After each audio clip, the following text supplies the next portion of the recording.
একটা জিনিস মনে রাখবেন, আইয়ুবের শাসন, বঙ্গবন্ধুর ভাষণ, জিয়া কেটেছে খাল, এরশাদের নানান তাল, ফখরুদ্দিন মহিউদ্দিন সব কিছু দেখা শেষ। এবার হবে ইনশাআল্লাহ কোরআনের বাংলাদেশ। কথা বলে ঠিক না বেঠে? প্রিয় বন্ধুগণ, বিয়ের মাধ্যমে সন্তান হলে সেই সন্তানের নাম হলো বৈধ সন্তান। বিয়ে ছাড়া সন্তান হলে সেই সন্তানের নাম হলো অবৈধ সন্তান। অনুরূপভাবে ভোটের মাধ্যমে সরকার গঠন হলে সেই সরকারের নাম হলো বৈধ সরকার। ভোট ছাড়া সরকার গঠন করা হলে সেই সরকারের নাম হলো অবৈধ সরকার। আর অবৈধ সরকার কোনোদিন টিকে থাকতে পারে না। আমাদের এই সাতক্ষীরার এক উকিল ঢাকার কোর্টে চাকরি করে, উনি বাসার থেকে উঠেছে কোর্টে যাবে, গাড়ির ভিতরে কন্ট্রাক্টর উনি ভাড়া আদায় করতেছেন, যখন উকিলের পাশে গেছে যে বলছে ভাইজান ভাড়ার টাকা দেন।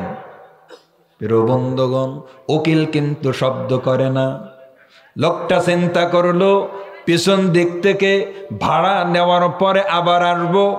আল্লাহর বান্দা পিছন দিকে যখন চলে গেল, সবার কাছ থেকে ভাড়া নিয়ে আবার আসলো এই আইনজীবীর কাছে, ভাইজান ভাড়া দেন, সবার নেওয়া হয়ে গেছে। উনি কিন্তু আর নড়েও না চড়েও না। পাশে ছিল একজন পুলিশ। ওই লোকটা বলতেছে, ও কন্ট্রাক্টর, আর ভাড়া চাওয়ার দরকার নাই, আল্লাহর বান্দার কিন্তু মরণ হয়ে গেছে। আমাদের এলাকায় বাড়ি তার। পরে ওই পুলিশ গাড়ির থেকে নামিয়ে একটা হাসপাতালে রাখলো, কর্তৃপক্ষের কাছে কল দেওয়ার পরে তাই তারা আবার নিয়ে যায়। এই জন্য কোনো গ্যারান্টি আছে নেই ভাই? কোনো গ্যারান্টি আছে? মওত কাসিন কল্লনাসিন শারিবুন, মওত কাসিন কল্লনাসিন শারিবুন, কবর বাইতিন কল্লনাসিন দাখিলুন, কবর বাইতিন কল্লনাসিন দাখিলুন। মৌত এমন একটা পান পেয়ালা, সকলকে পান করতে হবে। কার কবর এমন একটি ঘর, এ ঘরের সবাইকে যেতে হবে। কথা বলেন ঠিক না বেঠিক?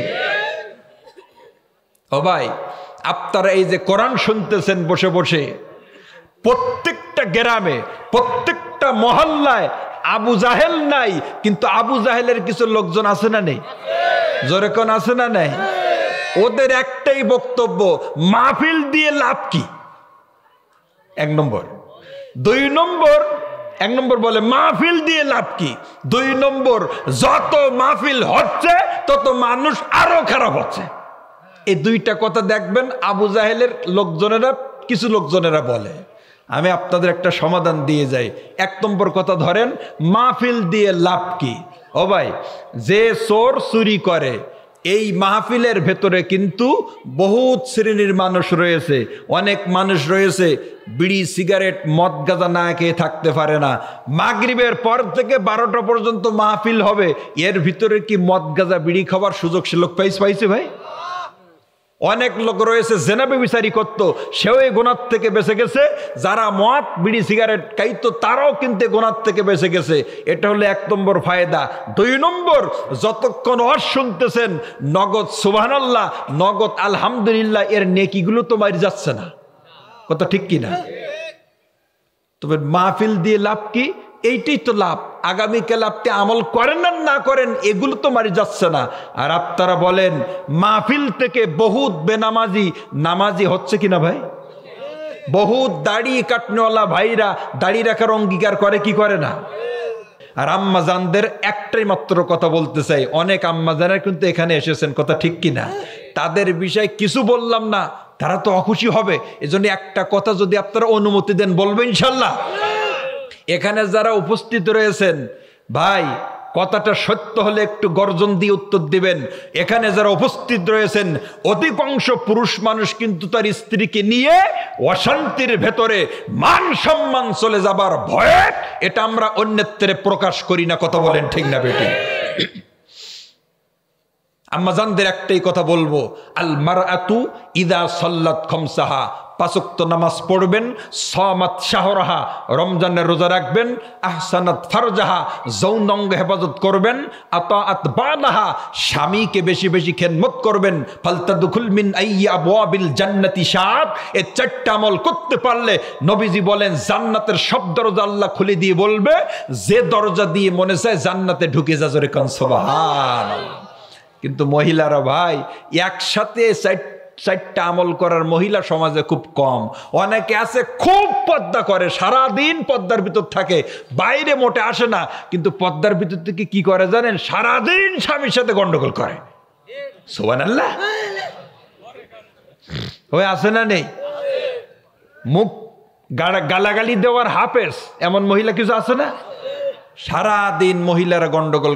আমি সাতক্ষীরার কথা বলছি, কিন্তু আপনাদের এলাকার কথা বলছি না, আপনারা আবার যেন আমার বিপদে ফেলাবেন না। সাতক্ষীরার কথা বলছি, সারাদিন গন্ডগোল করে। আবার অনেক মহিলা আছে স্বামীকে খুব খেদমত করে, নামাজও পড়ে, রোজাও রাখে খুব। রোজা রাখে কেন জানেন? ওই স্বামীর সাথে গন্ডগোল করে 3-4 দিন ভাত খায় না, রোজা তো এমনি হচ্ছে। কথা ঠিক কি না? হে রোজা না, এ মহিলারা আবার রোজায় খুব পাকা, নফল সুন্নাত ফরজ ওয়াজিব কিছুই বাদ দেয় না। মান্যত আর রোজায় 2টা জিনিসে মহিলারা খুব পাকা। মান্যত কথায় কথায় মান্যত, এদিকের মহিলারা করে নাই, একটু চিন্তাও করে না। স্বামী চালায় ভ্যান, উনি কথায় কথায় মান্যত করে, পরে আদায় করতে পারে না, সংসার বেজে যায় অশান্তি। এই জন্য যে মান্যত আদায় করতে পারবেন না সেই মান্যত মুখ দিয়ে বলবেন না। হারিয়ে গেছে একটা মুরগি, উনি মান্যত করছে আল্লাহ যদি খুঁজে পাই একটা খাসি ছাগল কুরবানি করব। হারিয়ে গেছে কিন্তু মুরগি। পাশ থেকে ছোট্ট বাচ্চা বলতেছে, মা তোমার হারিয়ে গেছে তো মুরগি, তুমি ছাগলের মান্যত করছো কেন? যে আব্বা চুপ কর, আগে পাইয়ে নেই, মানে দেবে না। ওই আছে না নেই ভাই? আল্লাহর সাথে চালাকি করা যাবে না। এজন্য আমি প্রায় সময় বলি, বিশাল বড় বড় রাস্তাগুলো নষ্ট করছে টেরাকে, মহিলাগুলোর মাথা খাচ্ছে বেড়াকে, গ্রামগুলো খাচ্ছে সমিতি, কিছু কিছু মসজিদ খাচ্ছে কমিটি। এরকম এদিকেও আছে নাই, কুষ্টেও আছে নাই। মসজিদ কমিটি কিন্তু সব কমিটি ভালো না ভাই, ভালো আছে খারাপও আছে। ভালো কমিটি খারাপ কমিটি সব কিছু রয়েছে। এমন ভালো কমিটিও রয়েছে যারা সংসারে বাজার করার টাইম পায় না মসজিদের খেদমতের কারণে, আছে না রে ভাই? আবার আছে এমন সভাপতি, এমন সেক্রেটারি মসজিদের সারাদিন সিগারেট খায়, আছে না নেই? ও সেক্রেটারি না সিগারেট আলি? ক্যাশিয়ার ক্যাশর নেই? আছে। এজন্য আমানত ঠিক রাখবেন। আল্লাহ আমাদের আম্মা জানদেরকে বেশি বেশি স্বামীর খেদমত করার তৌফিক দান করুন। সকলে বলুন আমিন। একটু হাত তুলে কোন আমিন। ও ভাই, এখন চলতেছে শীতকাল, পিছন দিকে ছিল গরমকাল। আমি আপনাদের কাছে জানতে চাই, শীতকালে যে দিক দিয়ে বাতাস প্রবাহিত হয়, গরমকালে বাতাস অন্য দিক দিয়ে প্রবাহিত হয় কি হয় না? সব সময় বাতাস কিন্তু একদিক দিয়ে প্রবাহিত হয় না। এবার আপনারা বলেন, শীতকালে বাতাস যে দিক দিয়ে প্রবাহিত হয়, গরমকালে বাতাস অন্য দিক দিয়ে প্রবাহিত হয়। জবান খুলে বলেন, এই বাতাস ঘুরানোর মালিক কে? আরো জোরে বলেন কে? যে আল্লাহ একদিকের বাতাসকে অন্যদিকে ঘুরাইতে পারে, ওই আল্লাহ কিন্তু অত্যন্ত দয়া করে, অত্যন্ত মায়া করে। আপনার আমার ওপর থেকে জুলুমের বাতাসকে বন্ধ করে 5 তারিখে আপনার আমার উপর আল্লাহ পাক রহমতের বাতাস আর শান্তির বাতাস প্রবাহিত করছে। কথা বলেন ঠিক না বেঠিক? আল্লাহ পাক আমাদের সকলকে এই শান্তির বাতাস ধরে রাখার তৌফিক দান করুক। সকলে বলুন আমিন। আর জোরে বলুন আমিন। মোহতারাম হাজিরিন, সর্বশেষ কথা ভালো করে মনে রাখবেন, এই শুকনা জমিনের উপরে বৃষ্টির পানি পড়লে শুকনা জমিন যেমন উর্বর হয়ে যায় ফসল দেওয়ার জন্য, ভালো করে স্মরণ রাখবেন, যে জমিনের উপরে আলেমদের রক্ত পড়েছে, যে জমিনের উপরে আবু সাইদের রক্ত পড়েছে, এই জমিন আল্লাহ একদিন না একদিন ইসলামের জন্য, কোরআনের জন্য, মুসলমানদের জন্য উর্বর করে দিতে আল্লাহ পারে কি পারে না? দুহাত তুলে কোন আল্লাহু আকবার, আরো জোরে কোন আল্লাহু আকবার। আল্লাহ কবুল করুক। সকলে বলুন আমিন। এবার দোয়া হবে। 12টা বেজে গেছে, এক্ষুনি আমরা দোয়ার দিকে যাবো ইনশাল্লাহ। সবাই দরুদ শরীফ পড়ে আল্লাহুম্মা সাল্লি আলা মুহাম্মাদিন। ও ভাই, আমি দোয়া তো এখনো শুরু করিনি। দরুদ শরীফ পড়ে সেই ঘটনা বলবো তো আমরা হাকাই করছেন কেন? আমি আপনাদের ধন্যবাদ জানাই। আপনারা যেভাবে জুড়ি মিলেছিলেন, ওয়াদা ঠিক রেখেছেন। আল্লাহর বান্দারা যে ওয়াদা দিয়েছেন, আপনারা ওয়াদা ঠিক রেখেছেন, আমিও রাখবো। আমি আপনাদের উপর খুশি। আল্লাহর কাছে দোয়া করে আল্লাহ যেন আমাদের উপর খুশি হয়ে যায়, আমিন বলেন। প্রিয় বন্ধুগণ, তবে টাকা চুরি করেছে যুবক, আর মাইর খাইছে কে? সবাই বলেন। মায়ের খাইছে অন্ধ। দেখেন আল্লাহ পাকের বিচার কত সুন্দর। প্রিয় বন্ধুগণ, ঘটনা হচ্ছে এই যে যুবকটা পুলিশের টাকা চুরি করেছে, আল্লাহ পাক বললেন, মুসা তুমি মনে করতেছো যুবক চোর? যুবক চোর না, এই পুলিশ ওই যুবকের কাছ থেকে অবৈধভাবে নিয়েছিল এই টাকা। আমি আল্লাহ যার টাকা তার কাছে ফিরিয়ে দিয়েছি, যুবক চোর না। বুঝতেছেন তো? ওর টাকা যে কোনো কায়দা নিয়েছিল, তাই যার টাকা তার কাছে ফিরিয়ে দিলাম, মালিক আসলে যুবক। প্রিয় বন্ধুগণ, নবী ডাক দিয়ে বলে, আল্লাহ ওটা বুঝতে পারলাম, কিন্তু আল্লাহ আমি জানতে চাই এই টাকা নেছে যুবক আর অন্ধ লোকটা পুলিশের হাতে কেন তার প্রাণনাশ হলো? আল্লাহ আমি তার ব্যাখ্যা জানতে চাই। আল্লাহ পাক এবার বললেন, এই যে অন্ধকে পুলিশ দুনিয়ার বুক থেকে বিদায় করে দেছে, এখানে কিন্তু পুলিশের কোনো দোষ নাই। সুবহানাল্লাহ বলেন।